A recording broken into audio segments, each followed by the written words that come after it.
그 베냐민 지파 사람 구시의 모함으로 인해서 이미 도피 생활하고 있는데 사울 때문에요.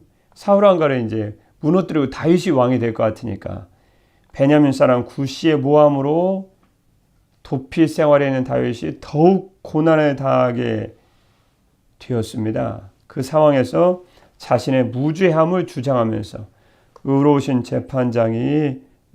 재판장이신 하나님께서 자신의 억울함을 좀 풀어줄 것을 지금 호소하고 있는 장면입니다. 그럼 당연히 재판장이시니까 공의로우신 하나님을 말씀하신 거겠네요. 예, 그래서 공의로우신 하나님께 자신의 억울함을 호소하고 올바른 정의로우신 심판을 받고 싶어 합니다. 공의라는 것은 선악을 공평하게 제재하는 것이기 때문에 의인은 의인대로 악인은 악인대로 최후 심판 때 주님이 공평하게 제재하실 것이지만요. 본문의 내용으로 볼 때 오늘 하나님의 말씀의 제목은 당연히 공의로우신 하나님은 어떤 분이신가? 공의로우신 하나님이 공의로우신 하나님이시죠. 근데 오늘 말씀 보면 성경 구체적이거든요. 그분이 어떤 분이신지를 정확하게 저희들에게 제시해 주시고 있다는 것입니다. 공의로우신 하나님은 어떤 분이신가? 라는 제목으로 주님의 말씀을 증거하도록 하겠습니다. 여러분, 공의로우신 하나님 어떤 분이실까요? 저와 여러분을 섬기는 하나님이신데요. 첫 번째는 성경 말씀을 통해서 한번 봐야 되죠. 죄인 자체는 사랑하십니다.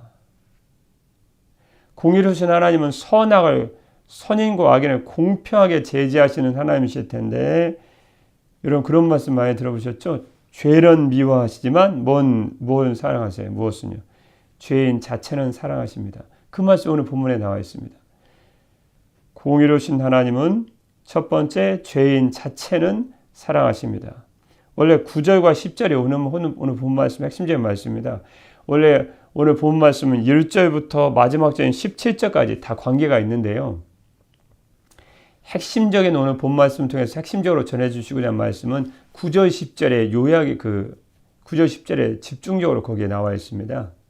다른 데도 분산돼서 나와 있는 건 맞지만요. 하여튼 9절과 10절을 중심으로 볼 것인데 먼저 1절 말씀입니다. 본문의 첫 절이죠. 시작입니다. 여호와 내 하나님이여 내가 주께 피하오니 나를 쫓아오는 모든 자들에게서 나를 구원하여 내소서. 지금 누구에게 쫓겨다니죠? 사울입니다. 사울. 왕이 되기 전입니다. 여호와 내 하나님이여 내가 주께 피하오니 하나님을 전적으로 의지하고 있습니다. 여러분 우리가 공의로우신 주님을 섬기는 우리들은 하나님 한 분만에 전적으로 의지해야 됩니다. 주님만이 나의 피난처입니다. 지금 나를 쫓아오는 모든 자들 사울과 수천 명의 군사를 몰고 오지 않습니까? 사울과 그를 따르는 다윗을 대적하는 사람들, 사울과 그 일당들을 말합니다. 2절 말씀에 얼마나 그들이 무서운 자라고 다윗이 느끼고 있었을까요? 2절이요. 건전할 자 없으면 그들이 사자같이 나를 찢고 뜯을까 하나이다. 여러분 다윗이 용맹한 건 맞지만 다윗도 겁내는 사람에 불과합니다. 사자 같다는 거예요. 주님 나를 돕는 사람 없으면 저 사람들 다 찢고 다 죽일 것 같은 거예요. 그런 공포 가운데 다윗이 처했다는 것입니다. 근데 3절 말씀이에요. 내 하나님이여 여호와 내 하나님이여 지금 공의로우신 주님께 호소하는 것이 아닙니까? 비탄시입니다. 자신의 아픈 상황을 지금 얘기하고 있는데 좀 특징이 있습니다. 공의로우신 주님께 호소를 한다는 거예요. 그게 비탄시지만 좀 특징이 있습니다. 여호와 내 하나님이여 내가 이런 일을 행하였거나 이런 일을 행하였다는 것이 무슨 뜻일까요? 지금 약간 배경적인 말씀일 수도 있는데요. 다윗의 대적들은 어떻게 다윗을 모함했을까요? 할 말이 없으니까 뭐라고 해야 됩니까? 사울을 모함해서 다윗이 이스라엘 왕이 되려고 한다. 그런 적도 없는데 막 꾸며서 됩니다.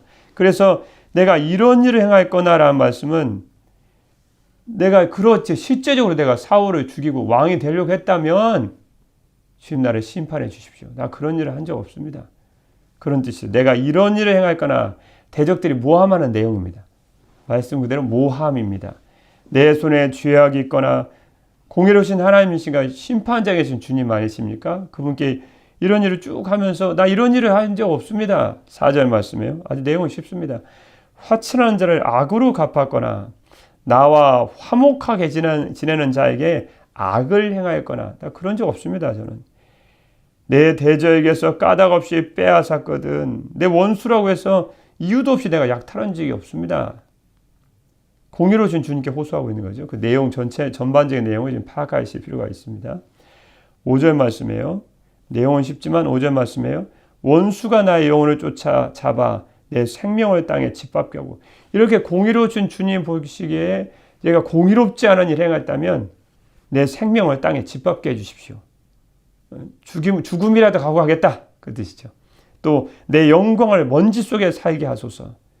영광이 먼지 속에 들어갔습니다. 티끌에. 그럼 치우고 수치를 당하는 걸 말하죠. 내가 죽음이라도 각오하고 비참한 죽음도 당하는 것도 각오하고 내가 내가 수치를 당하는 것까지 내가 감수하겠습니다. 결국 저는 이런 일을 안 했습니다. 자신의 무죄함, 억울함을 지금 공의로우신 주님께 호소하고 있는 내용인 줄 믿습니다. 6절 말씀이에요. 여호와여 진노로 일어나사 내 대적들의 노를 막으시며 나를 위하여 깨소서 주께서 심판을 명령하셨나이다. 6절 말씀 읽다 보면 갑자기 이해가 잘 안 되시는 말씀이 나옵니다. 공의로우신 주님께 자신의 억울함과 무죄함을 호소하고 있는데요. 결국 그것을 통해서 공의로우신 주님이 어떤 분이신지를 저희들에게 또한 우리들에게 교훈하고 계신 장면일 텐데요. 6절 말씀에 주께서 심판을 명령하셨나이다. 무슨 말씀일까요? 이 말씀은 악인을 징벌하시고 의인에게 상을 주시는 분이 공의로우신 하나님이시고 그분의 공의로우신 주님의 뜻일 텐데 지금 당장 악인에 대한 심판으로 당신의 공의로우심을 세상 모든 사람이 알 수 있도록 만방에 드러내십시오. 그 뜻입니다. 주께서 심판을 명령하셨나이다. 라는 말씀은 그런 의미가 있습니다. 이제 거기까지는 이제 이해가 되실 수 좀 있습니다. 예, 심판장으로 주님이 좌정하셔야 되겠네요. 7절 말씀이에요. 민족들의 모임이 주를 두르게 하시고 무슨 말씀입니까? 모든 민족들을 주 앞에 모으시고 민족들이 두르고 있으니까요. 그 위에 높은 자리에 돌아오소서. 그 높은 법정으로 돌아오십시오. 그래서 공의로운 주님이 심판해 주시고 재판해 주십시오. 저는 억울합니다. 사울이 저 죽이려고 쫓아오고 있습니다. 8절 말씀에 보면요. 계속 이어지는 말씀이죠. 여호와께서 만민에게 심판을 행하시오니 주님은 모든 인류의 심판자이십니다. 여호와여 나의 의와 나의 성실함을 따라 나를 심판하소서. 저는 무지합니다. 저는 저들이 죽이는 것처럼 그런 억울한 모함을 한 적이 없습니다. 전 사울왕을 죽이고 왕이 된다는 생각도 하지 않고 저들이 저를 억울하게 지금 비난하고 모욕하고 있습니다.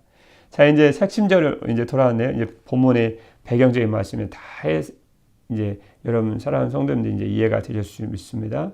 비탄심에도 불구하고 공의로우신 주님께 자신의 억울함을 호소하고 있습니다. 자, 9절 말씀. 오늘 핵심적인 말씀이니까 다시 읽겠습니다. 시작입니다. 악인의 악을 끊고 의인을 세우소서. 의로우신 하나님이 사람의 마음과 양심을 감찰하시나이다. 그런데 저와 여러분이 섬기는 공의로우신 하나님이시죠. 근데 그분이 어떤 분이냐는 거예요. 어떤 분이신데 우리가 공의로우신 하나님께 우리의 문제를 가지고 호소하고 있냐는 거죠. 첫 번째는 악인의 악을 끊고 그랬습니다. 이 구절 좀 희한한 구절 아닌가요? 왜냐하면 악인의 악을 끊는 게 아니고 악인을 끊어버려야 되죠. 우리 같으면. 네, 주님은 악인의 악을 끊으시는 분이십니다. 다시 말씀드리면 악을 행하는 그 악은 주님이 미워하시지만 악을 행하는 악인 그 사람 자체는 주님께서 구원을 받기를 원하신다는 것입니다. 그게 참 우리 인간하고 많이 틀리죠. 우리는 악인을 행하는 악인 자체를 끊고 싶은 거죠. 근데 우리는 마음이 약해서 그래요. 근데 공의로우신 주님은 심판을 행하실 때도 공의롭게 하시기 때문에 악인의 악은 끊기를 원하시지만 악을 행하는 악인 자체는 주께서 구원하시기 원하신다는 것입니다. 만약 그렇지 않으셨으면 저와 여러분이 살아날 방도가 없죠. 요한복음 3장 16절 말씀에 그래서 하나님이 세상을 이처럼 사랑하사 독생자를 주셨으니라는 말씀이 그래서 나온 말씀이 아니시겠습니까? 여러분 에스겔서 18장 23절 말씀에 보면 공의로우신 주님의 마음과 심정이 담겨 있습니다. 우리 공의로우신 하나님을 오해하면 안 됩니다. 주 여호와의 말씀이니라. 내가 어찌 악인이 죽는 것을 조금인들 기뻐하랴. 우리하고는 참 생각이 다르시죠. 그가 돌이켜 그 길에서 떠나 사는 것을 어찌 기뻐하지 아니하겠느냐. 우리는 악인의 악만 끊고 싶은 게 아니고 악인 자체를 끊고 싶은 게 사람의 악한 마음인데 주님은 그렇게 말씀하지 않으셨습니다. 내가 어찌 악인이 죽는 것을 조금민들 기뻐하랴. 그가 돌이켜 그 길에서 떠나 사는 것을 어찌 기뻐하지 아니하겠느냐. 여러분, 악인의 악은 미워야 되지만 악인 자체는 우리가 주의 복음을 통해서 구원받아야 되는 줄 믿습니다. 그 사랑 있기에 악을 행하고 살아갔던 의인이 아닌 우리들이 죄인인 우리가 구원받을 수 있는 길이 열린 것입니다. 누가복음 15장 7절 말씀에 그래서 하나님의 아들 예수님께서 직접 하신 말씀이 아니십니까? 내가 너에게 이르노니 이와 같이 죄인 한 사람이 회개하면 그 다음 말씀이에요. 하늘에서는 회개할 것 없는 의인 99으로 말미암아 기뻐하는 것보다 더하리라. 그래서 우리는 악인이 그 악을 버리고 죄인이 구원받도록 저와 여러분 또한 기도해야 되는 줄 믿습니다. 여러분, 우리가 섬기는 공의로우신 하나님 어떤 분이실까요? 참 좋으신 주님이십니다. 죄는 미워하시지만 죄인 자체는 사랑하십니다. 그래서 저와 여러분이 주님의 사랑받고 사는 것입니다. 우리가 섬기는 공의로우신 하나님은 어떤 분이십니까? 두 번째는 마음속 생각을 드러내십니다. 마음속 생각을 드러내신 분이십니다. 2절 말씀, 9절 끝에 말씀 나오죠? 9절 말씀이요. 악인의 악을 끊고 의인을 세우소서. 그 다음 말씀이에요. 의로우신 하나님이 사람의 마음과 양심을 감찰하시나이다. 그럼 여러분 이 땅을 살아가시면서 좀 억울한 일 당해도 여러분의 마음과 생각을 감찰하신 주님이 계시기 때문에 그렇게 억울하실 필요 없으십니다. 그렇게 억울하게 느끼지 않으셔도 돼요. 사람의 주님이 감찰하시고 주님이 보시는 마음과 생각은 무엇입니까? 그건 우리의 속마음을 뜻합니다. 속마음. 지난 개역 한글에는 심장으로 번역했는데요. 이번에 더 잘 번역한 것 같습니다. 마음과 양심, 즉 사람의 속마음을 의미하는데요. 우리가 섬기는 공의로우신 하나님은 우리의 외형적인 행동과 외형적인 모습만을 가지고 판단하지 않으시고 저와 여러분의 내면까지도 마음의 속생각까지도 감찰하심으로 주님은 가장 올바른 판단을 하시는 공의로우신 하나님이십니다. 여러분 히브리서 4장 12절 말씀에 하나님의 말씀은 어떤 말씀입니까? 하나님의 말씀은 살아있고 활력이 있어 좌우의 날선 어떤 검보다도 예리하여 혼과 영과 및 관절과 골수를 찔러 쪼개까지 하며 또 마음의 생각과 뜻을 판단하나니. 하나님의 말씀은 조명하면 우리의 마음의 생각과 뜻, 우리의 속생각이 다 드러나고 나타난다는 거예요. 여러분, 최후의 심판 주님이 오신 날이 되면 우리의 마음의 속생각을 감출 수 없습니다. 고린도전서 4장 5절 말씀에 보면 주님이 이런 귀한 말씀 주지 않으셨습니까? 고린도전서 4장 5절 말씀에 그러므로 때가 이르기 전 곧 주께서 오실까지 최후의 그리스도께서 행하신 최후의 심판의 날이 아닙니까? 아니십니까? 주께서 오실까지 아무것도 판단하지 말라. 왜요? 그가 어둠에 감춘 것들을 드러내고 마음의 뜻을 나타내시리니 마음의 뜻이 무엇입니까? 사람들의 마음 속생각을 말씀하시는 것입니다. 사람들의 마음 속생각을 드러내실 것입니다. 그때 각 사람에게 하나님으로부터 칭찬이 있으리라. 그렇게 말씀해 주셨습니다. 여러분, 그러므로 우리가 어떤 행동과 동기를 할 때 항상 우리의 마음의 동기, 모티브가 참 중요합니다. 내가 왜 그 행동을 했는지, 다른 사람 외모와 마음 겉으로 드러나는 겉모양과 행실만을 보고 판단하지만 하나 공의로우신 주님은 그렇게 판단하지 않으십니다. 사람들의 마음의 속 생각을 그대로 드러내실 것입니다. 그러므로 사람이 나를 어떻게 보든 그것이 중요한 것이 아니고 사람이 여러분의 마음, 여러분의 중심, 여러분의 생각의 마음의 뜻을 하나님 앞에서 공의로우신 주님 앞에서 바르게 갖는 것이 우리 주님 앞에서 공의로운 주님 최후 심판날에 오셔서 칭찬받는 길인 줄 믿습니다. 사무엘상서 그래서 16장 7절 말씀, 유명한 구절 말씀이 아십니까? 여호와께서 사무엘에게 이르시되 그의 용모와 키를 보지 말라. 내가 이미 그를 버렸노라. 내가 보는 것은 사람과 같지 아니하니 사람은 외모를 보거니와. 그 다음 말씀이에요. 나 여호와는 중심을 보느니라. 하나님이 지금 예배드린 여러분의 마음의 속 생각을 보고 계십니다. 우리는 앉아있는 모습만 보지만 주님은 그렇게 보지 않으십니다. 네가 어떤 마음을 가지고 어떤 마음의 생각과 뜻을 가지고 어떤 마음과 양심을 가지고 하나님의 보좌 앞에 나와 있는지를 주님은 정확히 꿰뚫고 그걸 감찰하시고 살피시고 계신 줄 믿습니다. 그래서 공의로우신 하나님은 어떤 분이십니까? 우리의 마음의 속 생각을 드러내시는 분이십니다. 우리가 섬기는 공의로우신 하나님은 어떤 분이십니까? 성경에 다 말씀이 나와 있습니다. 10절 말씀입니다. 10절. 시작입니다. 나의 방패는 마음이 정직한 자를 구원하시는 하나님께 있도다. 무슨 말씀입니까? 하나님은 나를 지키시는 방패이십니다. 마음이 올바른 사람에게, 즉 정직한 사람에게 승리를 안겨주시는 분이십니다. 공의로우신 하나님은 어떤 분이십니까? 마지막 세 번째 말씀은 마음이 정직한 자에게 승리를 안겨주시는 분이십니다. 정직한 자를 구원하시는 하나님, 정직한 자에게 승리를 안겨주시는 분이 바로 하나님이시다. 시편 3편 3절 말씀 우리는 이미 보았습니다. 여호와여 주는 나의 방패시요 나의 영광이시요 나의 머리를 드시는 자이시니이다. 여러분, 마음이 정직한 자가 누구입니까? 거짓을 멀리하는 자입니다. 하나님 앞에서 항상 겸손하게 행하며 거짓을 멀리하는 자가 마음이 정직한 자다. 여러분, 잠언서 14장 9절 말씀이 기억나지 않으십니까? 잠언서 14장 9절 말씀에 미련한 자는 죄를 심상히 여겨도, 그 다음 말씀에 누구에게는 은혜가 있을까요? 정직한 자 중에는 은혜가 있느니라. 그렇게 말씀해 주셨습니다. 이런 마음이 정직한 자, 거짓에서 멀리한 자는 하나님의 은혜가 있게 되어 있습니다. 뭐 정직이 이렇게 중요합니까? 정직이 뭐 먹여줍니까? 아닙니다. 정직한 자에게는 하나님의 은혜가 있습니다. 왜냐하면 하나님은 정직하신 분이시거든요.